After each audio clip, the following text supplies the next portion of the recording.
तो यो WhatsApp guys, तो कैसे हो आप लोग। स्वागत है आप सबको मेरे YouTube channel the medic boy में। First of all introducing myself, my name is Neeraj Ronier, pursuing my MBBS in North Bengal medical college and hospital, Sushrutanagar district, Darjeeling, West Bengal, the largest medical college of the West Bengal, जहां पे मैं second year pursue कर रहा हूं। तो इस video में हम बात करने वाले हैं कि कैसे आप फिजिक्स में एक अच्छे मार्क्स, डिसेंट मार्क्स स्कोर कर सकते हो, दैट इज 180/180। इस वीडियो में मैं आपको बताने वाला हूं कि कैसे आप फिजिक्स के चैप्टर को अप्रोच करेंगे, कैसे आप उस चैप्टर्स को पढ़ेंगे, किस तरीके से आपको फॉलो अप करना है, जैसे कि आपको स्क्रीन पे भी दिख रहा होगा, है ना। इसी पैटर्न में अगर आप इसे फॉलो करते रहेंगे, हर चैप्टर को अगर ऐसे ही कंप्लीट करते रहेंगे, कवर करते रहेंगे, तो आपके 180 में 180 मार्क्स लाने से कोई नहीं रोक सकता। तो बिना देरी के चलो शुरू करते हैं। जैसे कि आप लोगों को स्क्रीन पे दिख रहा होगा, चैप्टर अप्रोच कैसे करें। कोई भी चैप्टर फिजिक्स में अगर आप शुरू कर रहे हो, आपने अभी तक पढ़ाई शुरू नहीं की है, या अभी तक आधे आप सिलेबस कंप्लीट कर चुके हो, या मैक्सिमम आप कंप्लीट कर चुके हो, जो चैप्टर्स आप शुरू करेंगे उसे हर चैप्टर को आप इस पैटर्न में फॉलो कीजिएगा। आपका एक बहुत ज्यादा कंसेप्चुअल वे में वो चैप्टर आप अंडरस्टैंड कर सकते हो, ठीक है। तो चलो शुरू करते हैं। जैसे कि सबसे पहले कोई भी चैप्टर्स आपने लिए, ठीक है, फिजिक्स के कोई भी चैप्टर्स आपने डिसाइड किया कि हाँ मैं आज ये पढ़ूंगा एंड पढ़ूंगी, ठीक है, तो आपको उसे कैसे शुरू करना है। जैसे कि सबसे पहले लेक्चर्स देखो, उस चैप्टर्स के रिलेटेड लेक्चर्स देखो, या तो आपने किसी का सब्सक्रिप्शन ले रखा है तो वो सब्सक्रिप्शन वाला लेक्चर्स देखो, या तो यूट्यूब वीडियोस में भी बहुत अच्छे अच्छे वन शॉट वीडियोस वगैरह है ना, जो कि बहुत लंबे लंबे वीडियोस होते हैं, तो वो सब आप प्रीफर कर सकते हो। या तो आप कोचिंग में पढ़ रहे हो, किसी भी कोचिंग में ऑफलाइन पढ़ रहे हो, तो मेक श्योर कि आप क्लासेस में बहुत अच्छे से ध्यान दे और उस चैप्टर को बहुत अच्छे तरीके से समझने की कोशिश कीजिए। बट क्या होता है कि ऑफलाइन क्लासेस में बहुत ज्यादा मतलब डिस्टर्बेंस होता है। इधर कोई अपनी गर्लफ्रेंड से बात कर रहा होता है, इधर कोई अपने बॉयफ्रेंड से, इधर कोई कुछ बात कर रहा होता है, तो बहुत ज्यादा डिस्टर्बिंग माहौल हो जाता है ऑफलाइन क्लासेस में।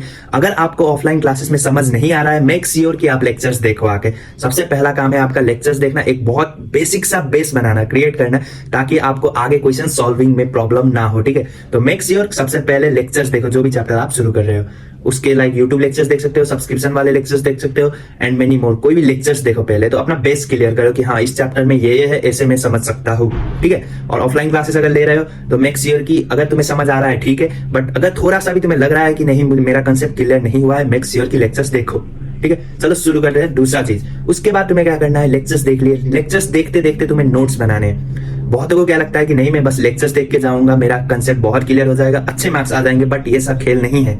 नीट इतना आसान नहीं है, फिजिक्स इतना आसान नहीं है ना। आसान है बट तुम्हें पढ़ना पड़ेगा, तुम्हें प्रैक्टिस करनी होगी, प्रैक्टिस मेक्स मैन परफेक्ट, ठीक है।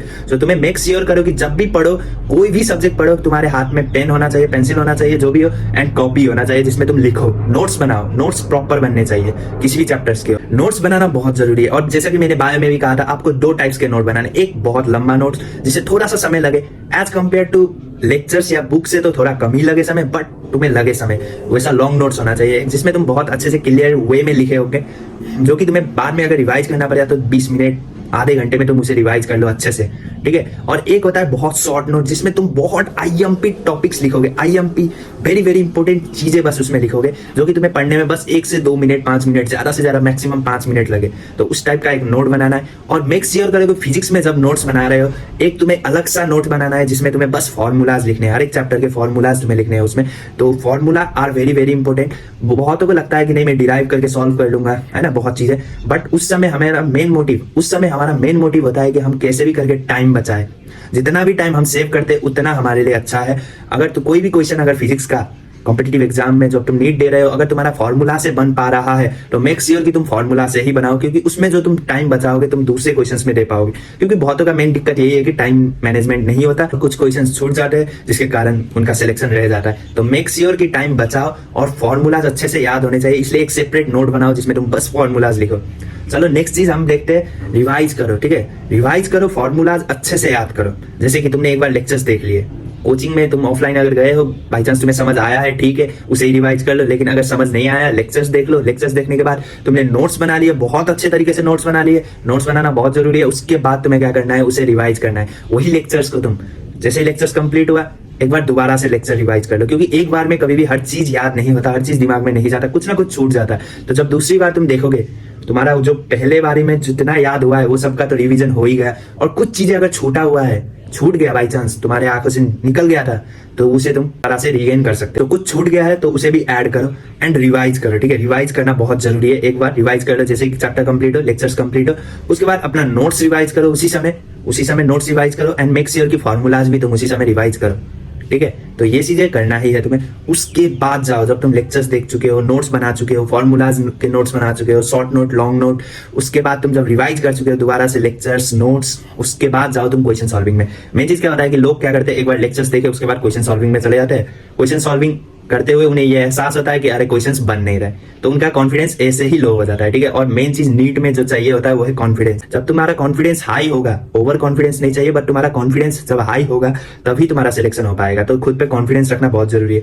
इसलिए तुम्हें क्या करना है, पहले ये सब जो मैं बोला हूँ उसे फॉलो करो, उसके बाद क्वेश्चन सॉल्विंग में जाओ। क्वेश्चन सॉल्विंग करो, डीबीटी सॉल्व करो, क्वेश्चन सॉल्व करो। क्वेश्चन जब सॉल्व कर रहे हो किसी भी चैप्टर्स के, मेक श्योर कि 50 से 100 क्वेश्चन तो तुम सॉल्व करो ही। बहुत चीजें तुम्हें याद हो जाएगी उसी समय, है ना। क्वेश्चन का आंसर भी तुम्हें कभी कभार याद हो जाता है। मेरा तो फिजिक्स में कितना सारा ऐसा था कि मैं बस टिक लगा गया था, इतना मुझे आंसर याद हो चुका था। तो वो चीज फॉलो करो।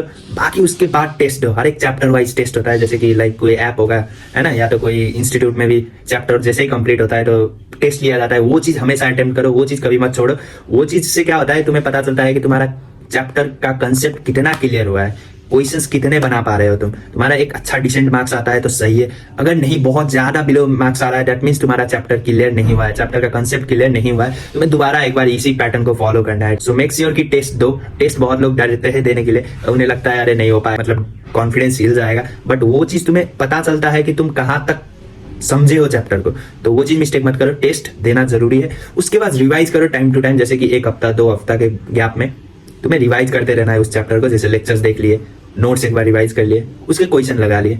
बहुत कम समय लगेगा अगर तुम हफ्ते हफ्ते में ऐसा करते रहोगे, हफ्ते 2 हफ्ते में ऐसा करते रहोगे। लेकिन नहीं, अगर क्या करते हैं लोग, एक बार चैप्टर्स देख लिए, एक बार कोई भी टॉपिक्स देख लिए, उसके बाद 3-4 महीने बाद उसे खोलेंगे।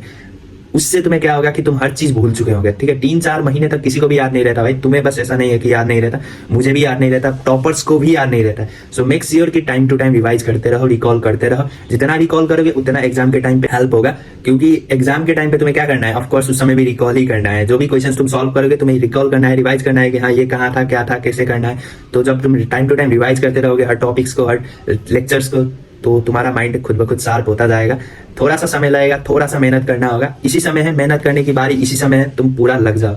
एनी चलो नेक्स्ट स्लाइड पे चलते हैं। जैसे कि एनसीईआरटी, अब एनसीईआरटी को तो हमें छोड़ना नहीं है, एनसीईआरटी से ही क्वेश्चंस बनते हैं। सो एनसीईआरटी को छोड़ने की कभी गलती मत करना। जैसे कि एनसीईआरटी पढ़ोगे तो कैसे पढ़ोगे, रीड अलोंग विद चैप्टर्स। जैसे ही तुमने लेक्चर्स देखा तुम उसी समय एनसीईआरटी भी कर, लेक्चर्स देख लिए, नोट बना लिए, उसके बाद एनसीईआरटी भी लाइन टू लाइन जाओ एनसीईआरटी के साथ, ठीक है। और वहां पे देखो कि हाँ क्या क्या छूट गया। बाई चांस अगर कुछ छूट गया था एनसीईआरटी में जो है लेक्चर्स में नहीं है, तुम उसे नोट्स में ऐड करो, ठीक है। उसके बाद हाईलाइट करो। हाईलाइट्स बहुत लोग क्या करते हैं कि पूरा पेज को हाईलाइट कर देते हैं। नहीं, तुमने क्या किया, लेक्चर्स देख चुके हो, तुम नोट्स बना चुके हो अपने, ठीक है। तुम आधा जंग तो तुम वहीं पे जीत चुके हो कि तुम नोट्स बना लिए हो खुद के। वो चीज गलती नहीं करनी है। पूरे एनसीईआरटी के हर पेज को हाईलाइट नहीं करना है तुम्हें, ठीक है। हर लाइन को हाईलाइट नहीं करना है तुम्हें, बस बहुत ज्यादा इंपॉर्टेंट टॉपिक्स को, इंपॉर्टेंट चीजों को हाईलाइट करना है। क्योंकि जब तुम रिवाइज करोगे एनसीईआरटी को तुम खुद भी बोर फील हो जाओगे अगर पूरा का पूरा तुमने हाईलाइट कर रखा है, ठीक है। तो बहुत इंपॉर्टेंट चीजें को हाईलाइट करो। जैसे कि मैं बायो में भी बोल चुका हूँ, अगर तुम लोगों ने मेरा बायो का नहीं देखा है वीडियो जाके देख सकते हो तुम।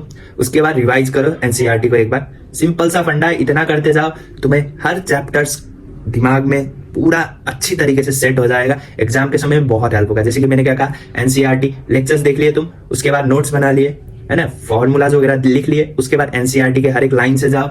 फिगर्स, डायग्राम्स, ये सब तो छोड़ना ही मत भाई, यहीं से क्वेश्चन बनते हैं लिटरली। यही डिसाइड करता है, ये फिगर्स डायग्राम्स वगैरह ही डिसाइड करता है कि टॉपर कौन है, किसका सिलेक्शन होगा, नहीं सिलेक्शन होगा। तो ये सब चीजें छोड़ना नहीं है। उसके बाद जो टॉपिक्स अगर तुम्हारा छूट गया है बाई चांस एनसीईआरटी में, जो तुम्हें मिल गया और लेक्चर्स में नहीं था, तो मुझे ऐड कर लो अपने नोट्स में। उसके बाद हाईलाइट करो एनसीईआरटी को, जब भी पढ़ो हाईलाइट करते हुए पढ़ो, बट याद रखना कि बहुत इंपॉर्टेंट चीजें हाईलाइट करना है तुम्हें, ये नहीं कि सब चीजें हाईलाइट कर रहे हो। उसके बाद रिवाइज कर लो एक बार एनसीईआरटी को विथ नोट्स, जो तुमने नोट्स भी बनाए हैं उसको लेकर रिवाइज करो, ठीक है। चलो नेक्स्ट स्लाइड पे चलते हैं। जैसे कि पीवाईक्यूज तुम्हें कैसे सॉल्व करने हैं, लास्ट 15 ईयर्स के पीवाईक्यू सॉल्व करने हैं, लाइक 2010 टू 2024 का, है ना, पीवाईक्यू तुम सॉल्व कर सकते हो। क्योंकि 2010 से पहले एनसीईआरटी बेस्ड क्वेश्चंस आते नहीं थे, तो अभी प्रॉपर एनसीईआरटी बेस्ड क्वेश्चंस ही आते हैं। 1-2 क्वेश्चन बाहर से आ गए तो आ गए, उसके लिए तुम पूरा मतलब अपना एक अच्छा रूटीन ही बिगाड़ दोगे। ऐसा नहीं करना है, तुम्हें एनसीईआरटी ही फॉलो करना है और एनसीईआरटी बेस्ड क्वेश्चन ही सॉल्व करने हैं। तो तुम प्रीफर कर सकते हो 2010 से 2024 के पीवाईक्यूज।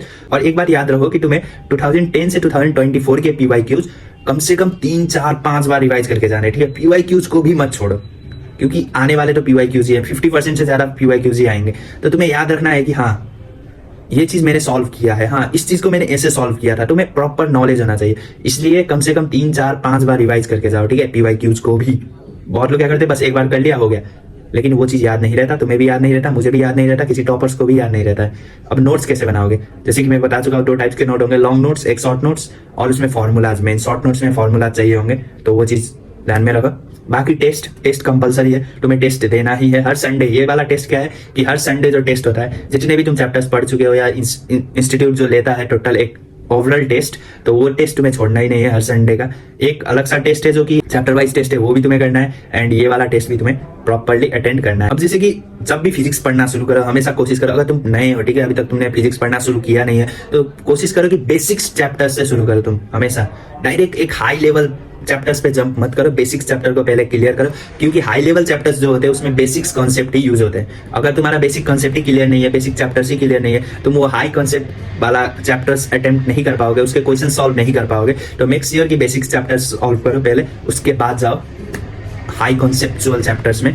बेसिक चैप्टर से मेरा मतलब क्या है, लाइक यूनिट एंड डायमेंशंस हो गया, ग्रेविटेशन हो गया, laws of motion, work, energy and power, circular motion, electric charges and fields, motion in a straight line, thermodynamics, ray optics, ये सब चीजें, ये चैप्टर्स बहुत बेसिक से है, तुम्हें ये सब चैप्टर्स कंप्लीट करने। उसके बाद हायर चैप्टर में जाओ, हायर कॉन्सेप्चुअल चैप्टर में जाओ, क्योंकि अगर तुम डायरेक्ट हायर कॉन्सेप्चुअल चैप्टर में जाओगे, उसके क्वेश्चन जब तुम सॉल्व करोगे, तुम्हारा नहीं होगा और तुम्हारा कॉन्फिडेंस गिर जाएगा।